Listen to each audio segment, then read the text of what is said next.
أشهد أن محمدا رسول الله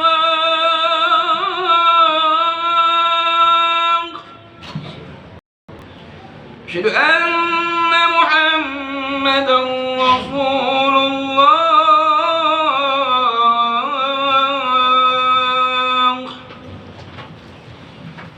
حي على الصلاة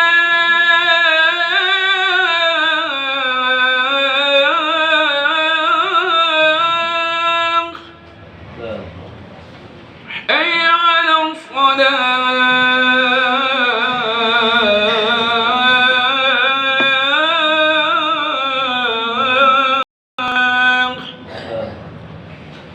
حي على الفلاح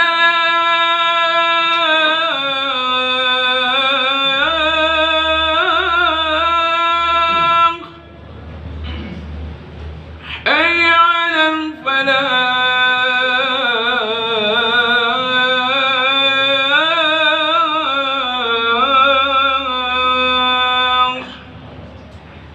الله أكبر الله أكبر لا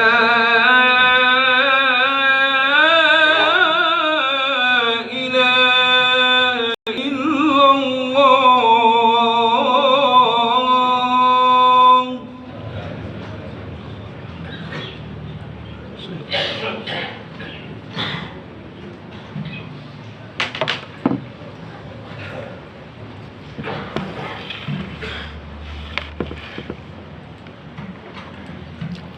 Innal hamdalillah hamdan yuafi ni'amah wa yukafi majidah. Asyhadu an la ilaha illallah wahdahu la syarikalah iqraran bi rububiyyatihi wa jalalih. Wa asyhadu anna sayyidana Muhammadan abduhu wa rasuluh al-mustafa min sairi khalqih. Allahumma salli wa sallim wa barik ala safiyhi wa habibih Sayyidina Muhammad wa ala alihi wa ashabihi wa man tabi'ahu min jami'i ummatihi. Amma ba'd, fa ya ibadallah, usikum wa iyaya bi taqwallah wa ta'atihi la'allakum tuflihun. Qala ta'ala a'udzu billahi minasy syaithanir rajim. Fattaqullaha la'allakum tuflihun. Ma'asyiral muslimin, saudaraku segenap jamaah salat Jumat rahimakumullah wa hadakumullah. Segala puji bagi Allah, salawat dan salam semoga tetap dilimpahkan selalu sampai hari kiamat tiba atas baginda yang mulia paduka alam, junjungan kita, panutan kita, Nabi Agung, manusia yang paling dicintai oleh Allah, manusia yang paling dimuliakan dan paling diagungkan oleh Allah, manusia yang paling tinggi derajatnya, ditinggikan derajatnya oleh Allah yang maha tinggi, yakni Nabi kita tercinta, Nabi Agung, Nabi besar Muhammad sallallahu alaihi wasallam beserta seluruh keluarga beliau, para sahabat beliau dan seluruh pengikut beliau yang tetap setia dan tetap cinta kepada beliau, menjalankan segala perintah beliau, menjauhi segala larangan beliau, mengamalkan ajaran Islam yang telah diajarkan oleh beliau, menghidupkan dan mengamalkan sunnah-sunnah beliau. Semoga kelak di hari kiamat kita selaku umatnya memperoleh syafaatul ujma dari beliau. Amin ya Allah ya rabbal alamin. Ma'asyiral muslimin, saudaraku rahimakumullah wa hadakumullah. Sebagai orang yang beriman kepada Allah, hendaklah kita selalu bertakwa kepada Allah Subhanahu wa ta'ala. Kapanpun, dimanapun, dan dalam keadaan bagaimanapun, serta dalam situasi kondisi apapun, hendaknya kita selalu istiqomah, patuh tunduk, menjalankan perintah-perintah Allah dan menjauhi larangan-larangannya, agar kita memperoleh keselamatan, kebahagiaan yang hakiki dunia dan akhirat. Amin ya Allah ya rabbal alamin. Ma'asyiral muslimin rahimakumullah wa hadakumullah. Pada kesempatan khutbah Jumat kali ini, Al-Fakir ingin menyampaikan sebuah materi tentang haram hukumnya bagi umat Islam, umatnya Rasulullah, ikut merayakan tahun baru Masehi. Dalam kaidah usul fikih dijelaskan, al-hukmu yaduru ma'a illatihi. Hukum itu berjalan sesuai dengan ilat hukumnya, sesuai dengan alasan hukumnya. Ada beberapa alasan hukum yang menyebabkan kita umat Islam diharamkan oleh ajaran Islam untuk ikut serta merayakan 1 Januari tahun baru Masehi. Yang pertama, alasan historis atau alasan sejarah. Sebagaimana diterangkan di dalam The World Book Encyclopedia, bahwa dulu seorang penguasa Romawi atau seorang raja Romawi yang bernama Julius Caesar, ia telah menetapkan bahwa 1 Januari adalah merupakan hari permulaan tahun baru Masehi. Julius Caesar, seorang raja Romawi, juga bangsa Romawi pada waktu itu mereka mempersembahkan 1 Januari sebagai hari permulaan tahun baru Masehi. Dari semenjak abad 46 sebelum Masehi, mereka persembahkan hari itu untuk dewa mereka yang bernama Dewa Janus, di mana menurut kepercayaan bangsa Romawi, menurut kepercayaan Raja Julius Caesar, bangsa bahwa Dewa Janus itu adalah dewa segala gerbang, pintu-pintu dan permulaan waktu. Bahkan nama bulan Januari itu sendiri sebenarnya oleh Raja Julius Caesar diambil dari nama dewa yang mereka yakini, yaitu Dewa Janus, kemudian dijadikan nama bulan menjadi Januari. Menurut kepercayaan Julius Caesar dan bangsa Romawi pada waktu itu, bahwa Dewa Janus itu mempunyai 2 wajah. Wajah yang satu menghadap ke masa depan, dan wajah yang satunya lagi menghadap ke masa lalu. Maka dengan demikian dapatlah kita simpulkan bahwa merayakan 1 Januari tahun baru Masehi itu memiliki keterkaitan historis yang sangat erat dengan ritual dan budaya paganisme Romawi, di mana bangsa Romawi pada waktu itu mereka mempunyai kepercayaan kepada Dewa Janus dan mempersembahkan 1 Januari kepada Dewa Janus. Maka oleh karenanya jika kita sebagai umat Islam ikut-ikutan merayakan tahun baru Masehi, itu artinya kita telah ikut berpartisipasi mempersembahkan 1 Januari kepada dewa mereka. Jelas menurut hukum agama Islam ini adalah perbuatan syirik, mempersekutukan Allah Subhanahu wa taala, di mana Allah sangat murka kepada manusia yang melakukan kesyirikan kepada Allah dengan makhluknya. Dalam Al-Quran surat 5 Al-Ma'idah juz 6 ayat 72 Allah telah menegaskan, innahu may yusyrik billahi faqad haramallahu 'alaihil jannata wa ma'wahun nar. Sesungguhnya barang siapa yang melakukan perbuatan syirik, menyekutukan Allah dengan sesuatu dari makhluknya, maka sungguh Allah Subhanahu wa taala benar-benar telah mengharamkan baginya untuk masuk ke dalam sorga, dan ia tempat kembalinya adalah neraka. Syirik adalah perbuatan dosa yang tidak akan pernah diampuni oleh Allah Subhanahu wa taala. Maka oleh karenanya kita sebagai umat Islam, jikalau umpama kita tidak tahu tentang historis, tentang sejarah terciptanya 1 Januari sebagai hari permulaan tahun baru Masehi, maka hendaklah kita melaksanakan, mentaati apa yang telah difirmankan oleh Allah Subhanahu wa taala dalam Al-Quran surah 17, yaitu surah Al-Isra juz yang ke-15 ayat yang ke-36. Allah telah berfirman, wala taqfu ma laisa laka bihi ilm inna sam'a wal basara wal fu'ada kullu ulaika kana anhu mas'ula.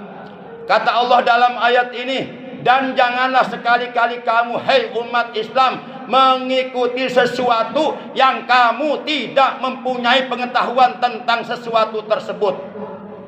Kalau kita enggak tahu sejarah tentang dicetuskannya 1 Januari sebagai permulaan hari tahun Masehi, maka kita enggak usah ikut-ikutan mereka.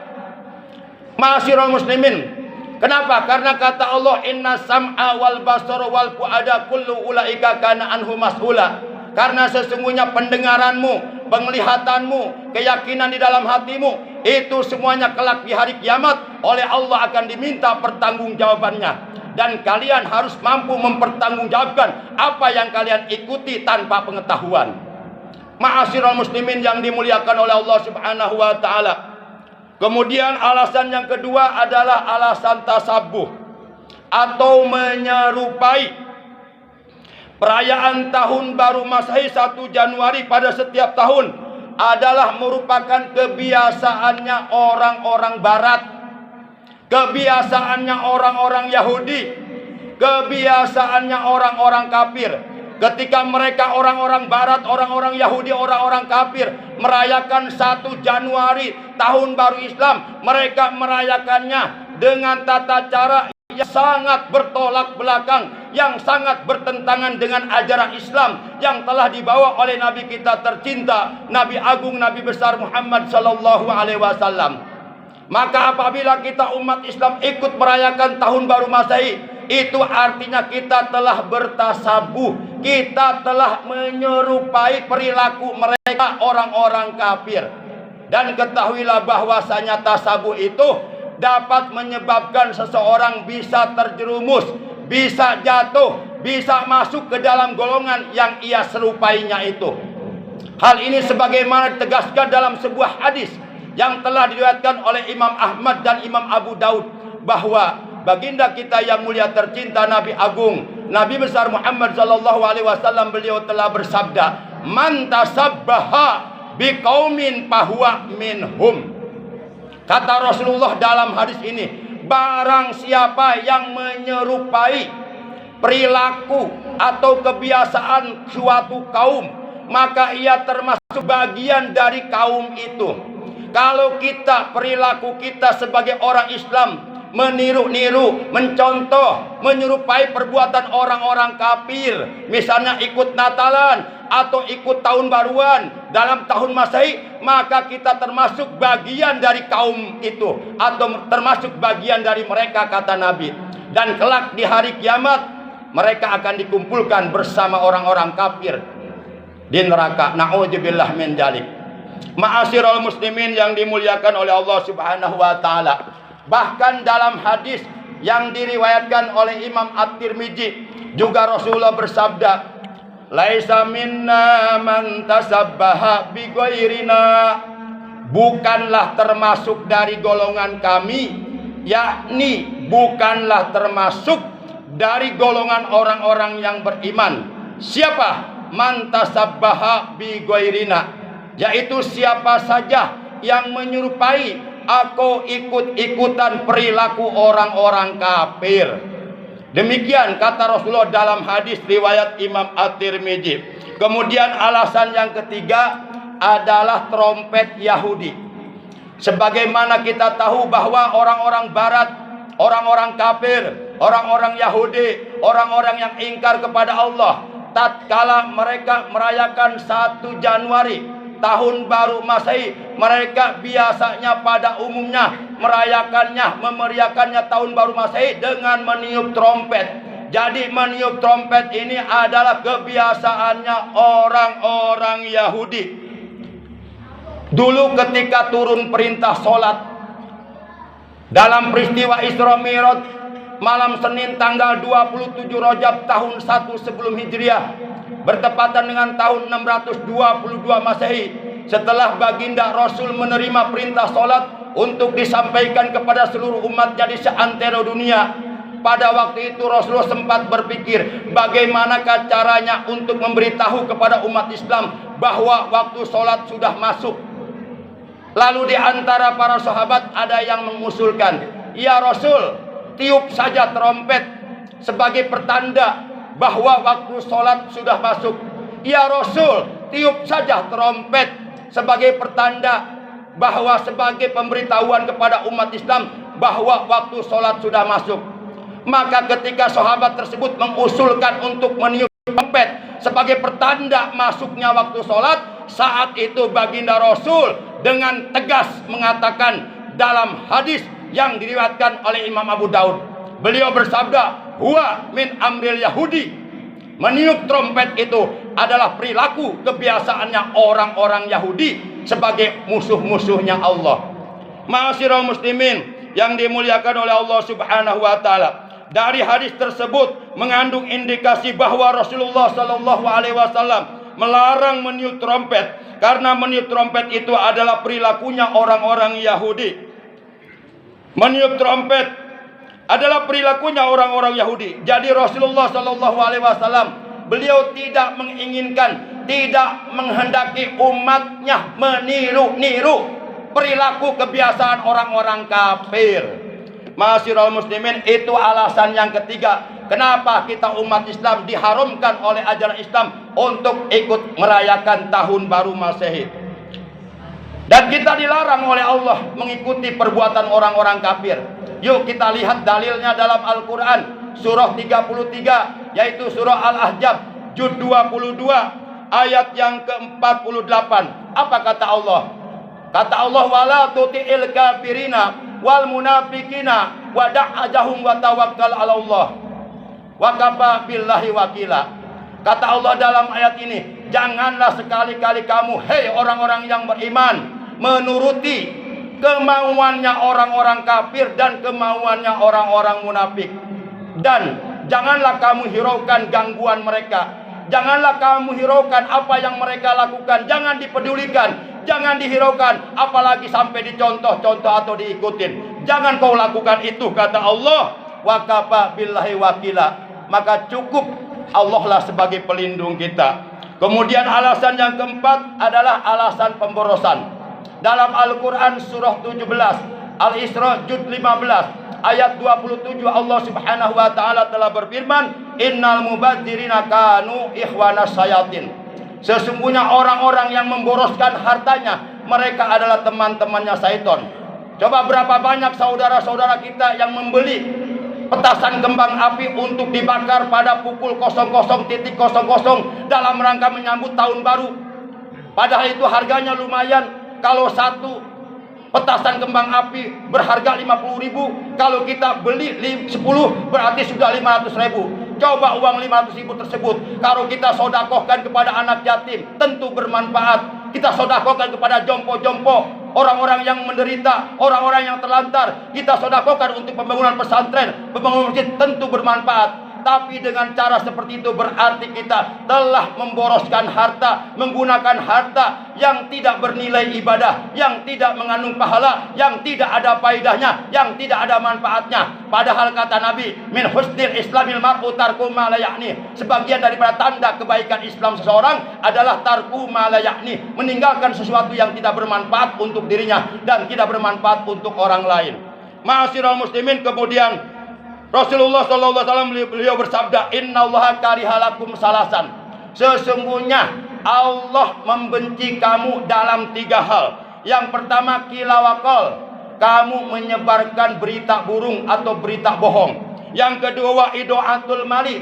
Yang Allah benci adalah idoatul mali, kamu memboros-boroskan hartamu, dihabiskan hartamu untuk sesuatu yang tidak berfaedah. Dan yang ketiga, wa kasratus su'al, kamu banyak bertanya kepada para ulama, tapi bukan untuk diamalkan, tapi semata-mata hanya untuk berolok-olok kepada para ulama atau untuk mengejek para ulama. Yang terakhir, wa kana yakrahun naumu qablaha wa halal haditsa ba'daha. Alasan yang keempat yaitu begadang semalam suntuk. Coba kalau kita mau menyambut tahun baru Masehi, dari sebelum Isya kita sudah begadang nongkrong-nongkrong. Kita habiskan waktu 1 jam, 2 jam, 3 jam, belum melaksanakan sholat Isya, akhirnya terlena dalam situasi obrolan dalam rangka menyambut tahun baru Masehi, sampai lupa melaksanakan sholat isya. Ditunggu jam 00.00, kemudian tibalah jam itu, maka mereka semuanya membakar petasan, kembang api dan sebagainya, meniup trompet dan sebagainya. 5 jam, 6 jam waktu dihabiskan untuk sesuatu yang tidak bermanfaat. Coba kalau 5 jam waktu kita gunakan untuk berkumpul bersama keluarga, baca Quran di rumah, berdoa, melaksanakan sholat sunnah, baca yasin dan lain sebagainya yang mengandung nilai-nilai ibadah sesuai dengan ajaran Islam, memperbanyak doa, mohon perlindungan diri kepada Allah dari perbuatan-perbuatan syirik, maka itu tentu jauh lebih bermanfaat untuk kita sebagai umat Islam. Ma'asyiral muslimin yang dimuliakan oleh Allah SWT. Barang siapa yang ngobrol setelah sholat isya padahal ia belum sholat isya, dan kemudian ia meninggalkan sholat isya tersebut, maka orang tersebut sungguh tidurnya, ngobrolnya dibenci oleh Allah Subhanahu wa taala. A'udzu billahi minasyaitonir rajim. Wal 'asri innal insana lafi khusrin illa alladziina amanu wa 'amilus shalihati wa tawassaw bil haqqi wa tawassaw. Demi waktu, sesungguhnya seluruh manusia yang hidup di alam dunia ini benar-benar berada dalam kerugian, kecuali orang-orang yang beriman dan selalu beramal soleh. Orang-orang yang beriman dan selalu bertakwa pada Allah, menjalankan perintah-perintah Allah dan menjauhi larangan-larangan Allah, dan mereka selalu saling menasihati dalam kebenaran dan kesabaran. Barakallahu li wa lakum bil ayati wa dzikril hakim wa taqabbala minni wa minkum tilawatahu innahu huwas samiul alim. Aqulu qouli hadza wa astaghfirullah li wa lakum wa lisairil muslimina wal muslimat wal mu'minina wal mu'minat fastaghfiruhu innahu huwal ghafurur